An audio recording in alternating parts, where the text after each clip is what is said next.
conversation begins. Okay. So, what's your name?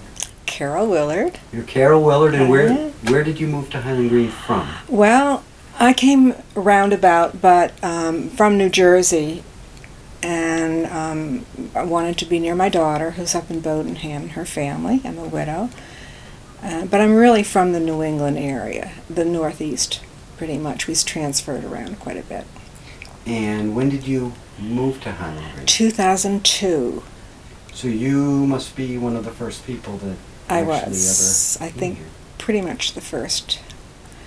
And I've never regretted it. You've been here by, if I can do my math correctly, almost 15 years. That's right. It will be 15 years this coming December.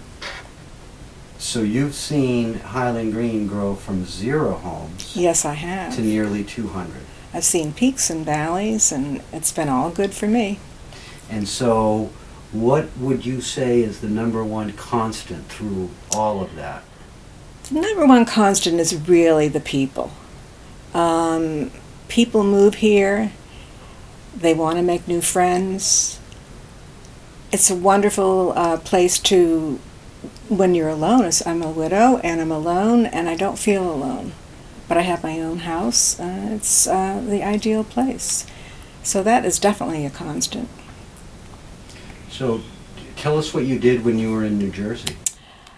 I was a school teacher, and a mother and a wife. I shouldn't put it in that order, but those are the three things that I did. What did you teach? I taught first grade, and so I learned the art of patience very quickly, and I enjoyed it very much. So, other than the people, what else do you enjoy about being here in Highland Green? Well, for instance, today we had a very interesting green bag, very interesting lecturer, and I like to read, so I have my book group.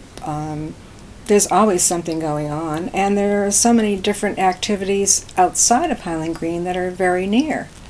What do you do nearby? Well, I've been to, this year I took a very interesting art appreciation course at Maine Senior College. And in the nice weather, we just get in the car and go up the coast and down through Portland, and there's so much to do. Mm-hmm. So you've seen a lot of things stay the same, but also a lot of things change here at Highland Green. Oh yes, absolutely. For the better. Always the better. I think so. It was a learning process for everyone. And there have been ups and downs, and I think they've really got it right now. So, what happens when a person that lives at Highland Green or a neighbor has difficulty? Well, we have a neighborhood situation right now, and on my street, well, we live in what they call the historic section. Bittern Drive is the historic section because it was the first one.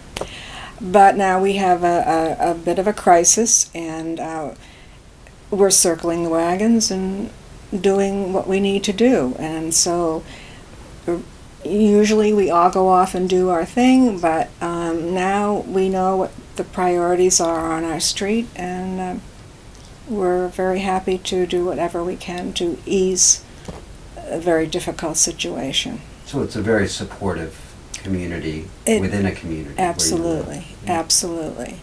I had an illness about 4 years ago, and my daughter had to go away on business, and my neighbor came in and changed my bed. I couldn't believe she did that. So I had food brought into me, and I feel very safe.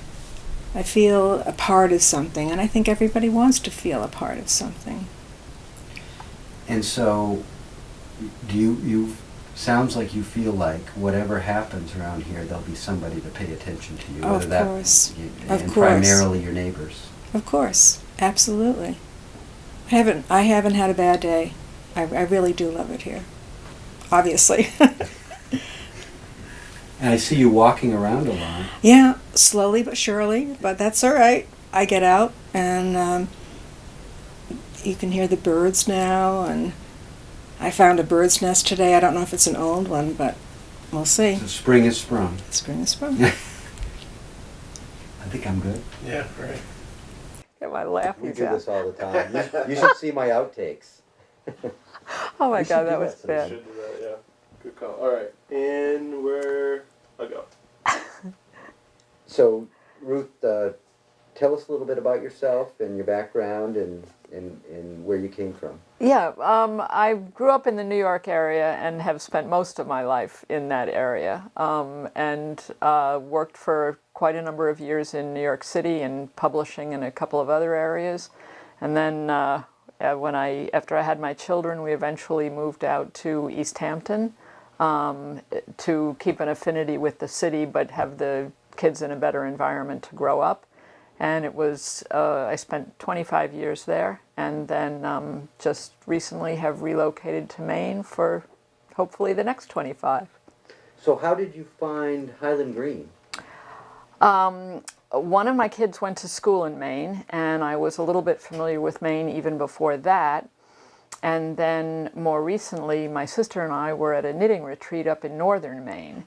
And on our way home, we decided to stop and look at a few places where we might want to relocate to. And one of them was Highland Green, and I'm happy to say the rest is history. And your sister moved here as well. Yes, my sister, who was no way ready to leave her home in Southampton at all. And she ended up loving it as well and seeing the validity of it for this stage in our life. We're still both very active and love everything this area has to offer. So she ended up buying an existing home while I had a little bit longer timeline in mind and ended up building a home. Yeah, so you built a home here at Highland Green. Tell me a little bit about that process and how it went. Well, first of all, I would have told you I would never undertake such a thing. Never had, never would. And it has been just actually a calm but exciting process. And I looked at a number of homes here, which I was so happy that people are so welcoming to show you their homes. And I found a basic plan that suited my basic needs, and then I made some tweaks and customization, and I'm living in it now. I just pinch myself every day. I can't believe it. And you've lived here at Highland Green for just a couple of months now. Yes. So how's it been so far, and what are some of the things you've done so far here? Well, the first thing I did was look out the window at a lot of snow coming down, and then turn around and look at all the boxes I had to unpack. So that was a bit of a process, and then since then what have I done? I've gone to people's homes for dinner. I participated in a friendship dinner here where you go and meet 8 people you've never met. I've played in a couple of Scrabble tournaments for fundraisers for the Literacy Volunteers of America, off-site as part of a little team. One of them we won 24 whoopie pies, which should be illegal. I just joined a bocce team, having only played bocce twice in the last week. What else have I done?